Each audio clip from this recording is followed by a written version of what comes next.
겸손한 자에게 은혜를 주신다. 아멘. 우리 옆에 있는 분들, 앞뒤에 계신 분들에게 말씀해 주세요. 겸손한 사람에게 하나님이 은혜를 주십니다. 아멘. 믿습니까? 네. 겸손한 자에게 하나님이 은혜를 주십니다. 여러분, 우리가 지금 계속 존중하는 삶에 대한 거듭난 그리스도인들의 삶에 있어서 가장 기본적이고 가장 마땅한 그런 삶의 태도들에 대해서 계속 우리가 말씀을 나누고 있어요. 여러분, 이게 우리가 바른 태도, 이렇게 존중하는 그런 모습으로 그런 태도를 가지고 우리가 살아가게 될 때 우리가 우리의 삶에서 하나님께서 우리에게 주신 축복들이 그 열매로, 실제적인 열매로 맺혀지게 된다는 것을 믿으시길 바랍니다. 그러니까 우리가 존중하는 삶의 태도를 가지고 살아갈 때 하나님이 우리에게 주신 말씀이 우리의 삶에서 실제로 이루어지게 되고 그 영광을 우리가 보게 된다는 것이죠. 반대로 얘기하면 우리가 아무리 하나님이 많은 복을 받고 하나님이 주실 수 있는 모든 축복과 능력과 사랑을 내가 다 받았다고 하더라도 그거를 풀어내는 우리의 심령 안에 바른 태도를 갖고 있지 못하면 그것이 우리의 삶에서 내가 알기는 알고 가지긴 가졌지만 그것을 가지고 효과를 거두기가 어렵다는 것을 여러분 기억하셔야 돼요. 그러니까 이 수많은 그리스도인들이 있지만 우리나라에도 얼마나 많은 그리스도인들이 있어요. 그런데 그 많은 그리스도인들이 삶에서 어떤 영향력을, 정말 그리스도의 영향력, 예수님의 향기, 주님의 빛 대신 어떤 그 빛의 능력, 진리의 능력, 생명의 능력, 이런 능력들이 삶에서 영향력으로 나타나지 않는 그런 이유 중에 아주 중요한 부분이 바로 이런 겁니다. 그리스도인들이 가진 것 많고 받은 것 많고 갖춘 것도 많지만 그러나 그것들을 풀어내는 그 본인들의 심령 안에 있는 태도가 바르지 못하기 때문에, 온전하지 못하기 때문에 그것이 온전하게 세상으로 흘러가지 못하게 되는 것이죠. 그래서 우리 서북교회 모든 성도님들은 정말 우리의 심령에 그리스도인으로서 마땅한 그런 삶의 태도, 바로 존중하는 태도를 가지시기를 주님의 이름으로 축복합니다. 우리가 오랫동안 신앙생활을 해오면서 개인적으로 기도 생활을 한다든지 또 교회 안에서 봉사를 한다든지 또 여러 가지 개인적인 어떤 신앙생활을 하는 데는 별로 문제가 없거든요. 그런데 실제의 삶에서는 어떤 선한 열매를 맺는 일이나 아니면 영향력이 증가된다든지 그 영향력을 통해서 어떤 선한 열매를 풍성하게 맺는 이런 부분들이 별로 잘 나타나지 않는 사람들이 있어요. 그리스도인인데. 그러니까 교회 안에서는, 예배당 안에서는 기도도 열심히 하고 봉사도 열심히 해요. 근데 가정으로 돌아가거나 또는 직장으로 돌아가거나 자기의 이웃이 자기가 살고 있는 삶의 자리로 돌아가서 사람들과 관계를 맺을 때 그 사람이 정말 생명을 가지고 있는, 구원의 능력을 가지고 있는, 예수 그리스도의 이름에 놀라운 축복을 가지고 있는, 주님의 사랑을 가지고 있는 자다운 모습들이 안 나타난다는 말이죠. 그러니까 심지어 내가 그리스도인인지를 주변에서 아무도 몰라. 이건 심각한 문제입니다. 이거 정말 심각한 거예요. 내가 그리스도인인데 내 친구들이, 내 이웃들이 내가 그리스도인인 걸 모른다? 여러분, 이건 정말 진짜 큰 문제, 어떤 것보다도 가장 큰 문제인 거예요. 네. 자, 그런데 이런 경우 왜 이런 일들이 일어나게 되는가? 그게 바로 존중하는 삶이 이루어지고 있지 않기 때문인 것입니다. 삶에서. 다시 말하면 우리가 거듭난 그리스도인으로서 우리의 삶을, 각자의 삶이 있는데 그 삶을 다루는 바른 태도를 갖추지 않았기 때문에 이런 원치 않는, 또 전혀 어울리지 않는 그런 결과들이 우리의 삶에서, 현실적인 삶에서 나타나게 되는 거죠. 여러분, 거듭난 그리스도인들이 우리의 심령에 바른 태도를 가지고 살아가면 반드시 우리의 삶에는 하나님의 풍성한 열매, 생명의 영향력이 반드시 나타나게 되어 있다는 것을 믿으시길 바랍니다. 이것은 여러분 진리이고 이것은 바로 원리이고 원칙인 거예요. 그런데 우리의 심령에 이런 바른 태도를 갖게 하는 근간이 되어지는 게 있어요. 각자의 심령에. 그게 뭐냐 하면 바로 겸손입니다. 겸손이 우리로 하여금 하나님 앞에서 또는 사람 앞에서 또는 어떤 일들 앞에서 내가 그것들을 어떻게 다루어 가야 될지, 어떤 태도를 갖추어 가야 될지를 알게 하는, 그 바른 태도를 갖게 하는 근간이 되는 그런 태도가 바로 겸손이란 말이죠. 그래서 우리는 모든 일에 있어서 우리가 교만은 당연히 거절해야 될 것이고, 그러나 겸손한 것은 항상 우리가 최우선적으로 선택해서 우리의 삶에서 항상 바른 태도를 유지해야 될 줄 믿습니다. 여러분, 누구나 겸손해야 되는 거 모르는 사람은 없죠. 이거는 예수님을 안 믿는 사람도 당연히 사람이 겸손해야지 그런 말 많이 하잖아요. 다 알아요. 그러면 진짜 겸손이라는 거를 그 개념이, 그 겸손이 뭔지를 알고서 우리가 이야기해야 될 거 아니겠어요? 겸손이 과연 무언가? 그냥 사람들이 이야기할 때 그냥 고개 숙이고 그냥 이렇게 헤헤 웃으면서 그냥 사람들의 말에 그냥 다 동의해주고 따라가지고, 이게 겸손인가? 그런데 여러분 일반적으로 겸손에 대해서 그냥 대충 알고, 또는 겸손에 대해서 일반적이거나 또는 이 세상적이거나 또는 어떤 사전에 나와 있는 그런 개념 정도의 겸손의 의미가 아니라 그 이상의 의미가 분명히 있다는 거죠. 그것이 하나님의 말씀이 우리에게 가르쳐주는 겸손에 대한 의미거든요. 그래서 우리는 이렇게 참된 겸손의 의미를 알고 성경에서 말하는 겸손을 통해서 우리의 모든 삶에 하나님이 주신 그런 아름다운 축복과 능력이 정말 건강한, 또한 건전한, 그리고 생명의 구원의 영향력으로 나타나게 되기를 주님의 이름으로 축복합니다. 여러분, 오늘 우리가 읽은 본문 말씀에서 보면 교만한 자는 하나님이 어떻게 하신다고 그랬어요? 물리치신다고 그랬어요. 교만한 자는 물리치고 겸손한 자에게는요, 은혜를 주신다, 이렇게 말씀하고 있습니다. 자, 그러면 하나님이 은혜를 주시는 그런 겸손이 무엇인가? 그게 이제 7절에 나오죠. 7절이 뭐라고 되어 있습니까? 그런즉 너희는 하나님께 복종할지어다. 네. 그런즉 너희는 하나님께 복종할지어다. 성경적인 겸손의 의미, 우리로 하여금 하나님이 주신 모든 축복과 능력이 우리의 삶에서 구원과 생명과 부요와 형통의 열매로 나타나게 하는, 그걸 실제적인 결과로 가져오게 만드는 그 능력이 뭐냐? 그게 바로 하나님께 복종하는 것임을 믿으시길 바랍니다. 여러분, 지난주에도 또 지지난주에도 말씀드린 것처럼 여러분, 우리의 태도는 항상 밖으로 드러난 행동에서 나타나는 게 아니에요. 우리의 태도는 어디에서 시작돼요?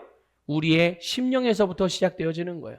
겉으로 아무리 겸손한 척해도 내 심령에 교만한 심령을 가지고 있으면 결국 반드시 중요할 때 뭐가 나와요? 진짜 내가 가지고 있는 게 나오는 거예요.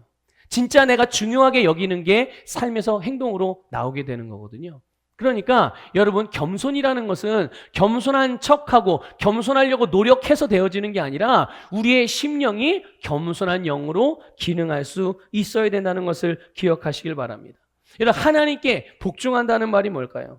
여러분, 하나님께 복종한다는 말은 하나님의 말씀에 내 생각이나 또 내 경험, 내 의지, 내 계획, 내 느낌이나 어떤 감정, 또는 내가 지금 처한 어떤 상황, 이런 것들로부터 내가 물러나서 말씀 앞에 양보하는 걸 의미하는 거예요.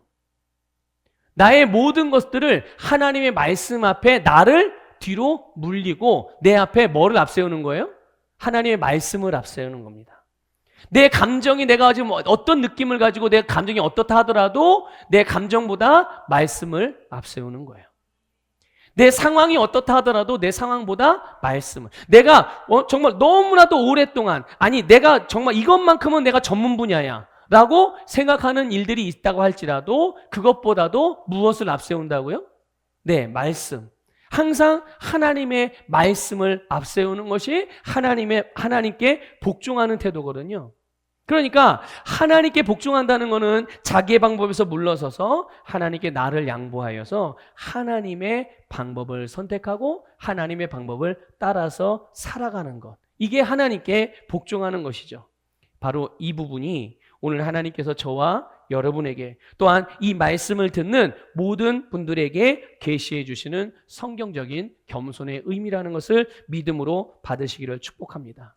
여러분, 하나님의 방법이 무엇이겠어요? 우리가 하나님의 방법을 어떻게 알겠습니까? 여러분, 그것은 딴 것이 아니라 하나님의 말씀을 통해서 아는 겁니다. 선포되어지는 말씀, 또 기록된 말씀을 통해서 우리는 하나님의 방법도 알고 하나님의 뜻도 알게 되는 것이죠. 그래서 이제 우리 청년들, 젊은이들에게 이성 교제를 한다든지 또는 결혼을 준비하는, 그래서 또 배우자를 선택하고 결혼을 결정할 때 가장 중요한 기준을 항상 이야기해줘요. 그게 뭐냐면 첫째는 일단은 예수 그리스도를 믿어야 되는 것이죠. 그렇죠? 당연히 예수님을 믿고 하나님의 자녀가 되어야 되는 거예요. 두 번째는 하나님의 자녀가 되었다고 다가 아닙니다. 무조건 예수 믿고 교회 다닌다고 다가 아니라 그 사람이 하나님의 말씀 앞에 심령이 열려 있느냐, 열려 있지 않느냐. 이 두 가지만 오케이 하면 누구나 다 됩니다. 누구나 다 돼요. 뭐 얼굴이 잘생겼든 못생겼든 예쁘든 뭐 안 예쁘든 상관없어요. 아니 뭔가 매력을 느꼈으니까 자기가 좋아한다고 말한 거 아니겠어요? 다 각자 자기 주관이 있으니까 자기 눈에 기준이 있는 거죠. 예. 그러니까 외모는 그런 거예요. 외모는. 그리고 뭐 성격이 잘 안 맞는다고요? 갈등이 있을 수 있죠. 성격이 잘 안 맞아서 다툴 수 있어요. 그런데 성격이 안 맞아서 의견이 충돌이 나고 다툴 때 그때 하나님의 말씀이 남자에게든 여자에게든 뭐라고 말씀하시는 부분들을 자기들이 들었을 때 그것에 대하여 자기의 감정이나 자기의 생각이나 어떤 자기의 스타일이나 자기의 성격을 앞세워서 말씀을 이겨먹으려고 그러는 게 아니라 거기에서 자기의 것들을 뒤로 불리고 말씀이 그러네요. 알겠습니다. 그럼 제가 말씀을 선택해서 말씀으로 제 잘못되고 모난 부분들을 교정하겠습니다. 이렇게 되면 끝나는 겁니다.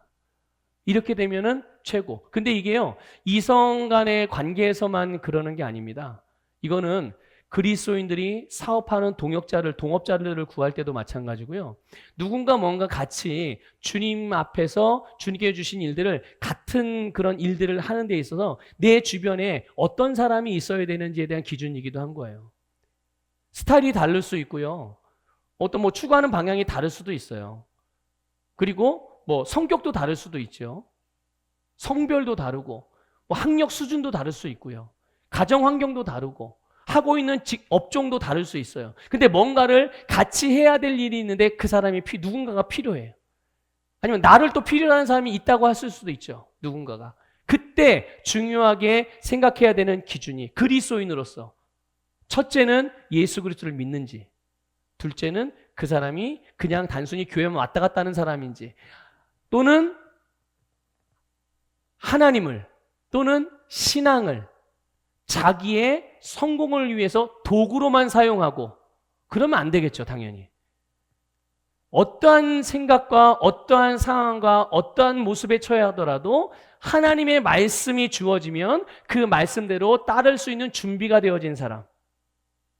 그런 사람이면 지금 당장의 모습이 어떻다 하더라도 그거는 문제될 게 없어요. 지금 눈에 이게 봤을 때 이 사람 이게 잘못됐는데 근데 이 사람의 심령에는 겸손으로 기능하는 심령이 있는 거죠. 말씀이 말하면 언제든지 바꿀 수 있는 그런 준비가 되어져 있는 사람. 그럼 그런 사람들에게 뭘 말해주면 됩니까? 너 이거 고쳐! 이렇게 말할 게 아니에요. 하나님의 말씀이 뭐라고 말씀하시는지만 안내만 해주면 그 사람은 그 말씀 앞에 자기의 잘못된 부분들이나 바꿔야 될 부분들을 말할 수 있는 거죠. 바꿀 수 있는 거예요. 그래서 그 부분들이 너무나도 중요한 부분. 이게 바로 겸손이에요. 하나님께 복종하는 자들.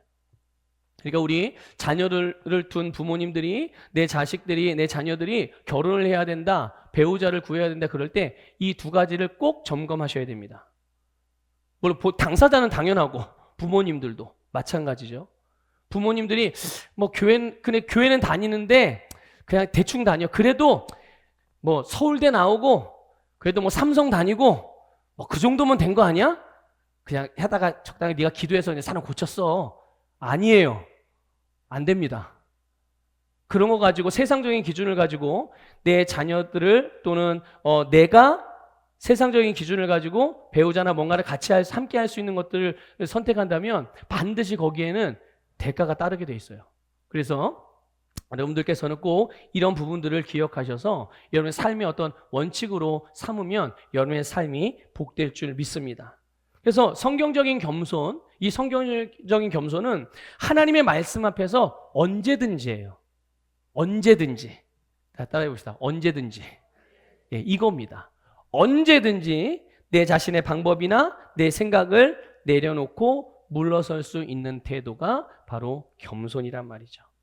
그렇게 본다면 겸손에 반대되는 교만은 어떤 태도일까요? 물론 교만에 대해서 이제 다음 주에도 한번 더 말씀을 드릴 건데, 여러분 교만은 어떤 게 교만일까요? 그거는 자기의 길, 자기의 생각, 방법에서 물러서거나 그것을 내려놓지 않는 겁니다. 그리고 하나님께 양보하지 못하는 태도가 바로 교만이에요. 하나님의 말씀은 아는데, 그래, 그리스도는 이렇게 살아야지. 그런데 내 생각이나 내 감정이나 내가 하고자 하는 의지가 더 중요해서 결국은 그것들을 말씀보다 더 높은 자리에 두는 이것이 교만인 거예요. 여러분, 이런 종류로서 한 가지 예를 들어볼게요. 그 말씀에서 하나님의 말씀은 오늘 예수 그리스도를 믿고 거듭난 그리스도인들에 대해서 말할 때 우리를 다스리는 왕이라고 말씀하고 있습니다.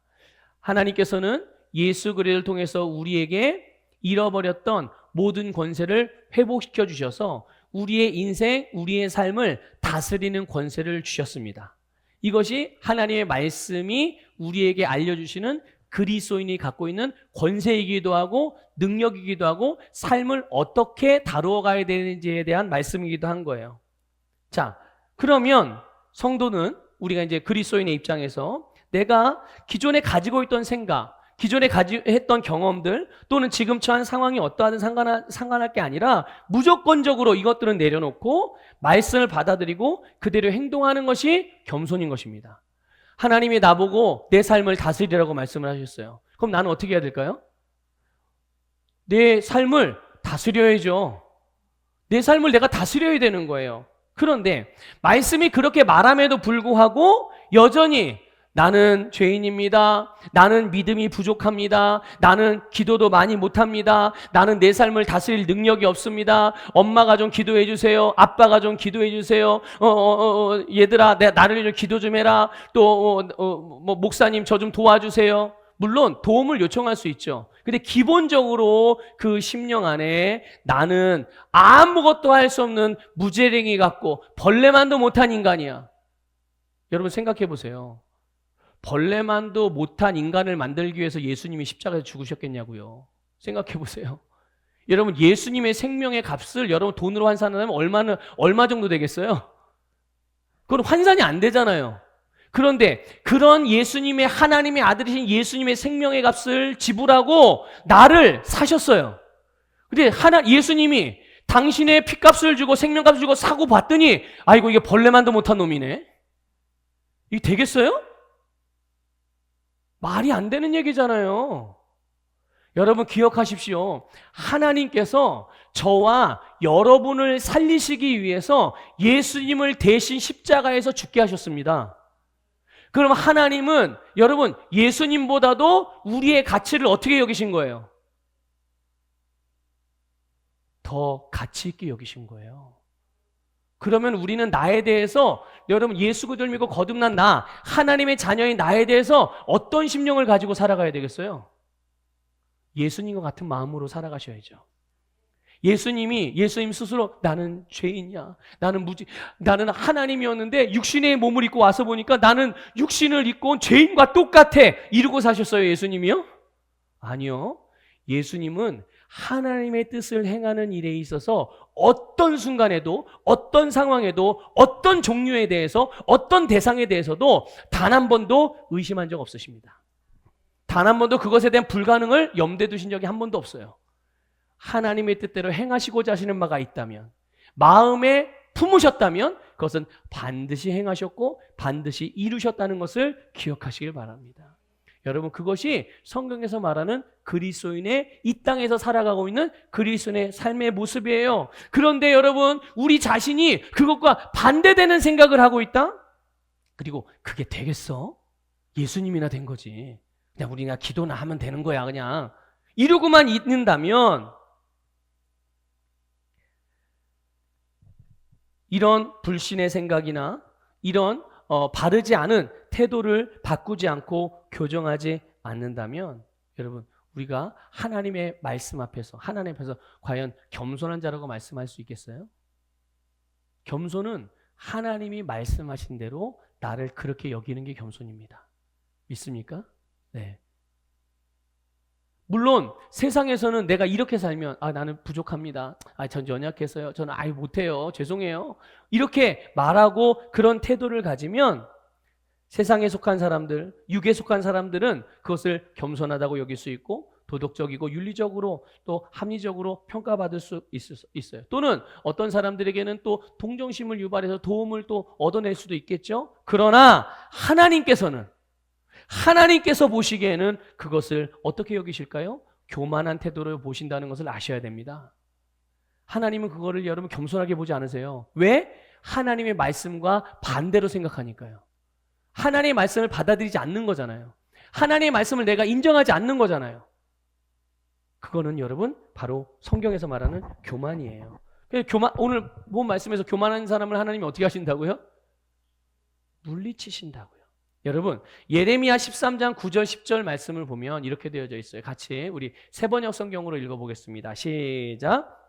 나 주가 말한다. 내가 유다의 교만과 예루살렘의 큰 교만을 이렇게 썩게 하겠다.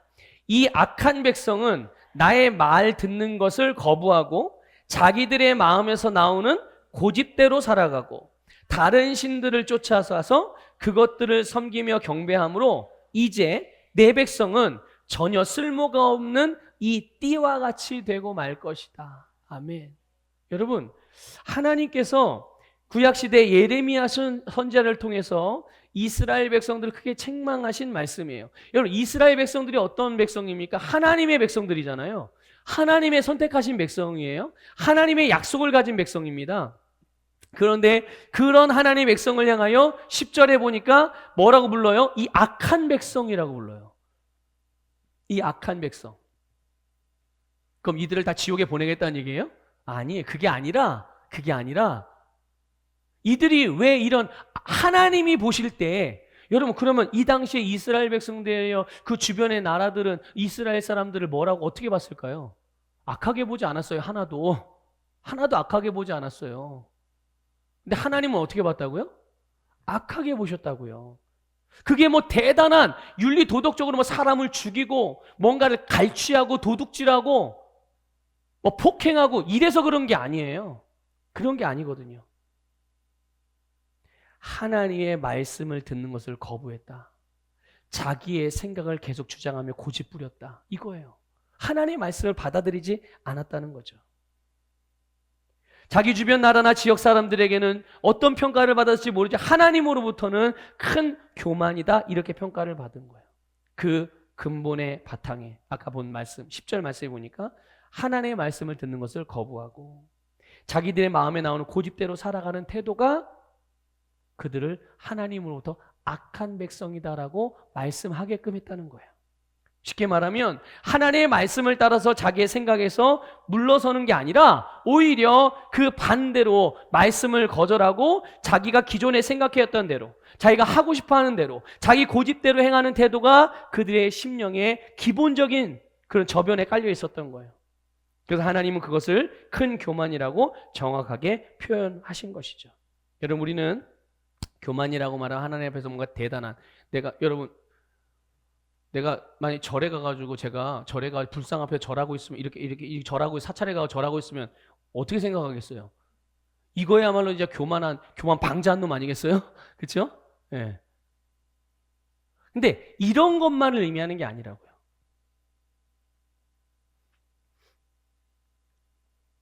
하나님의 말씀 앞에서 어떤 대단한 것을 거절하고 불순한 걸 뭐 그런 것만이 아니라 나는 그렇게 뭐 어디 절에 가서 뭐 우상을 섬기고 어디 점치러 다니고 이러지는 않고 그러지 거기까지는 안 갔지 내가 그래도 이렇게 생각할 수 있어요. 그런데 그래서 나는 뭐 그렇게 교만한 것 같진 않은데 이렇게 생각할 수 있죠. 실제로 교만하지 않을 수도 있어요. 그런데 한편으로 어떤 경우에는 실제로 교만한 태도를 내가 가지고 있지만 내가 그것들을 겸손하게 신앙적으로 믿음으로 살아간다고 착각하면서 우리의 삶에서 축복의 열매들, 선한 영향력들을 기대하고 근데 기대하는데 나타나요? 안 나타나요? 안 나타나는 거예요. 근데 왜 안 되지? 이러는 거죠. 나 기도도 많이 하는데 왜 안 되지? 나 금식도 했는데, 나 헌금도 많이 하는데, 11조도 떼먹은 적이 없는데 왜 안 되지? 의아하게 생각하는 거야. 그래서 하나님이 내 기도 아직 기도의 때가 안 찼나? 아직 기도의 분량이 안 채워졌나? 이제 그렇게만 생각을 하는 거예요. 그런데 여러분, 오늘 본문 말씀 분명히 하나님께서는요, 교만한 사람을 물리치신다. 그리고 겸손한 자에게 은혜를 주신다고 말씀하신 거예요. 우리가 겸손한 태도를 선택하지 않으면 결국 우리가 기대하는 축복의 열매들이 우리의 삶에 맺혀지는 것은 요원한 일이라는 것을 여러분 꼭 기억하셔야 됩니다. 그래서 내가 하나님 앞에서 여러 부분들을, 어떤 부분들은 정말 바르게 말씀을 따라 행하고 있지만 삶에서 그런 열매들이 잘 풍성하게 나타나지 않고 내가 이상하리만큼 생각하는 그런 정도로 뭔가 잘 삶이 풀어지거나 그런 부분들이 없다면 이 태도를 점검해 보셔야 돼요. 내 중심, 내 심령에 하나님의 말씀을 내가 언제나 오케이 하고 있는지, 아멘 하고 있는지, 아니면 자꾸만 하나님의 말씀을 알지만 그 말씀은 내 인생의 성공을 위한, 내가 원하는 것을 얻어내기 위한 도구로만 사용하고 진짜 내 중심이 하나님의 말씀을 따르려고 하고 있는가? 이 부분을 꼭 점검해 보셔야 돼요. 여러분, 여기에서 우리가 잘 알고 있는 우리 시편 1편 말씀이 있는데 여기에 겸손의 태도에 대해 조금 더 구체적으로 가르쳐주고 있어요. 우리 한번 시편 1편 1절부터 3절을 같이 읽어보겠습니다. 시작.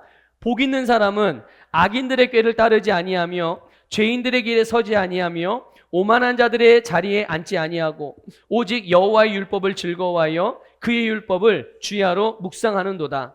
그는 시냇가에 심은 나무가 철을 따라 열매를 맺으며 그 잎사귀가 마르지 아니함 같으니 그가 하는 모든 일이 다 형통하리로다. 아멘. 여러분, 여기 시편 1편 1절부터 3절에서 보면요, 복 있는 사람이 자기의 삶에서 하지 않는 일이 있어요.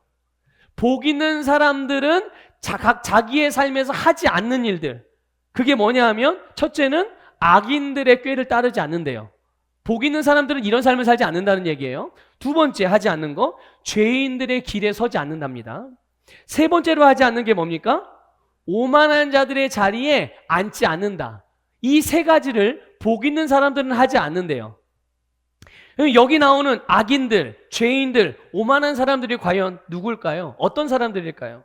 어떤 대단한 죄를 짓고 살아가는 사람들? 그래서 모든 사람들로부터 막 손가락질 당하는 이런 사람들을 말하는 걸까요? 아니에요. 여기서 말하는 이 세 가지 종류의 사람, 악인들, 죄인들, 오만한 사람들은요, 하나님 없이 살아가는, 하나님을 인정하지 않고 하나님을 믿지 않고 살아가는 우리 주변에 늘 만나는 세상 사람들이 바로 이 세 가지 종류의 사람들인 거예요. 우리가 평소에 만나고 다니는 사람들, 우리가 평소에 관계 맺고 있는 이 세상 사람들, 그들이 바로 악인들이며 죄인들이며 오만한 자들이란 말이죠. 그러니까 복 있는 사람들은 어떤 거예요? 어떤 걸 하지 않는다고요? 하나님의 말씀과 반대되는 그런 세상 사람들의 논리, 그들의 방법, 그들이 높아지기 위해서, 성공하기 위해서 추구하는 것들, 그래서 인간적인 풍조라든지 인간적인 태도로부터 물러선다는 것이에요. 이해가 되세요, 여러분? 복 있는 사람들은 그래서 세상 사람들처럼 살지 않는다는 겁니다. 세상 사람들의 동료가 되지 않는다는 거예요. 세상 사람들에게 자기의 마음을 주지 않는다는 것입니다. 그래서 이렇게 부정적인 것들을 차단하고 하지 않고 난 다음에 그 다음에 행하는 일이 있죠. 그 다음에 뭘 행합니까? 여호와의 율법을 주야로 묵상한대요. 하나님의 말씀을 주야로 묵상하면서 자기의 영과 혼에 하나님의 말씀을, 영의 양식을 계속 공급한다고 말씀하고 있는 겁니다.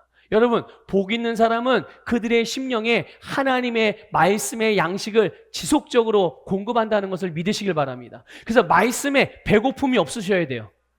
여러분, 말씀에 허기 가지시면 안 되는 거예요. 여러분, 마지막 때가 되면 말씀을 전하는 자들은 많대요. 그런데 그 말씀을 바르게 전하는 자가 줄어든대요. 그래서 성도들이 마지막 때가 되면 진짜 진리의 말씀을 듣기가 어려워서, 먹을 것이 없어서 굶주리는 게 아니라 말씀을 듣지 못해서 굶주리는 시대가 온답니다. 근데 벌써 그렇게 되고 있지 않습니까 지금? 여러분, 제가 얼마 전에 그 선배 목사님들로부터 그런 이야기를 들었어요. 여러분, 이렇게 보면 큰 교회들이 많이 있어요. 근데 이제 연세가 많이, 목사님들이 연세가 많이 들어서 이제 은퇴하시는 분들이 많아요. 점점 많아질 거예요. 점점 많아질 건데, 그런데 그런 큰 교회에서 후임 목회자를 구하기가 어렵답니다. 근데 목사 수가 모자라서가 아니에요. 목사님들의 숫자가 모자라서가 아니고 하나님의 말씀을 바르게 전하고 교회를 성도들을 돌보면서 목회를 바르게 할 수 있을 만한 목회자가 찾기가 어렵다는 거예요. 그래서 큰 교회들이 지금 엄청 고민이래요. 목회자를 못 구해가지고, 후임 목사님들을 못 구해가지고. 앞으로 5년에서 7년이면 여러분들 그냥 이름만 대면 아는 교회들의 목회자들은 다 은퇴하십니다. 근데 그 자리를 들어갈 수 있는 그런 좋은 목회자들이, 좋은 목회자가 어떤 목회자겠어요? 모르겠어요. 사람들마다 기준이 다 다르겠지만 제가 보는 가장 좋은 목회자의 첫 번째는 하나님의 말씀을 바르게 알고 있어야 되고 바르게 전할 수 있는 목회자여야 해요. 두 번째는 정말 하나님의 사랑으로 성도들을 돌볼 수 있는 목회자. 저는 그 두 가지가 가장 중요한 기준이라고 생각을 하거든요. 근데 어쨌든 그런 분들이 줄어든대요. 그래서 성도들이 말씀을 듣지 못해서 영적으로 배고파지는 일들. 그런데 여러분, 절대로 우리 서부교회 성도님들은 영적으로 배고파지는 일이 없어야 될 줄 믿습니다. 네. 영적으로 배고파져야 되는 일은 절대로 없으셔야 돼요. 그래서 항상 복 있는 사람은 하나님의 말씀을 주야로 묵상함으로 그 심령에 말씀의 양식을 채워가는 거죠. 그럼 그들에게 어떤 일이 일어나요? 하나님의 말씀에서 말하는 말을 계속 듣고 읽기도 하고 또 양육도 받고 고백도 하고, 이런 사람들은 시냇가에 심은 나무와 같이 어떻게 돼요? 그가 하는 모든 일이 다 형통하게 돼요. 그냥 하는 일이 다 잘 된다는 정도가 아닙니다. 이 형통이란 단어는, 성경에서 말하는 형통이라는 단어는 번성한다는 뜻이에요. 계속 어떻게 되는 거예요? 유지되는 게 아니라 계속 번성해서 증가가 되는 겁니다. 이게 소위 말하는 영향력이라는 거예요. 그래서 그리스도인들이 바른 태도를 가지고 살아가면 그 영향력은 계속 증가될 수밖에 없어요. 지금 현재는 내가 너만 알지만, 너에게만 내가 영향을 미치지만, 시간이 지나면서 바른 태도를 가지고 시간이 지나면 이제는 우리에게 영향을 미치게 되고, 그리고 더 많은 이들에게 그렇게 점점 구원의, 생명의, 사랑의, 축복의 영향력이 계속 증가되어져 가게 된다는 것을 믿으시기를 바랍니다. 이렇게 여러분, 하나님의 말씀 앞에서 자기의 생각이나 이 세상의 법칙을 내려놓고 물러서는 태도로 살아가는 것, 이게 성경적인 겸손이고, 하나님께서는 그런 사람들을 하나님의 나라, 하나님의 왕국 안에서 높이 들어 사용하신다는 것을 믿으시기를 주님의 이름으로 축복합니다. 여러분, 겸손은 하나님의 말씀 앞에서 내 생각과 뜻을 뒤로 물리고 하나님의 말씀을 받아들이는 거예요. 우리가 영적으로 성숙한 하나님의 백성들, 그리스도인들, 우리의 믿음의 선배들이 성경 속에 많이 있죠. 그렇죠? 성경에 많이 있습니다. 근데 성경에만 있는 게 아니에요. 우리의 기독교 역사 가운데도 그런 분들이 참 많이 있습니다. 그런데 이런 분들, 성경에 안에 기록된 우리 믿음의 선배들도 그렇고 우리의 기독교 역사 속에서 있었던, 실제 역사 속에 있었던 믿음의 선배들도 그렇고, 이런 분들의 공통점 중에 한 가지가 있어요. 그게 뭐냐면 신앙생활을 아주 단순하게 했다는 것입니다. 말은 되게 거창하고 막 이렇게 뭔가 있어 보이고 이렇게 막 얘기를 하더라도 실제로 그들이 살아갔던 삶을 하나하나 보면 아주 단순했어요. 그 단순한 기준이 뭐냐? 바로 하나님의 말씀이었다는 것이죠. 말씀만 생각하고 말씀만 말하고 말씀만 행하고 살았다는 공통점이 있어요. 이건 이래서 안 되고 저건 이렇게 하면 안 될까, 저렇게 하면 될까? 그게 아니에요. 그냥 말씀이 말하면 그래, 이게 하나님의 뜻이지. 하나님이 말씀하셨잖아. 그냥 그 말씀 앞에 언제나 자기 자신을 뒤로 물리고 결국 어떻게 돼요? 그래서 오늘날까지 수많은 세월들이 흘렀지만 그들의 이름, 그들의 삶이 오늘을 살아가는 저와 여러분의 입에 오르내리는 거잖아요. 그렇죠? 그리고 그뿐만이 아니라 이름만 오르내립니까? 아니에요. 그게 아니라 그들이 우리들이 따를 수 있는 어떤 믿음의 모델들이 되어주고 있잖아요.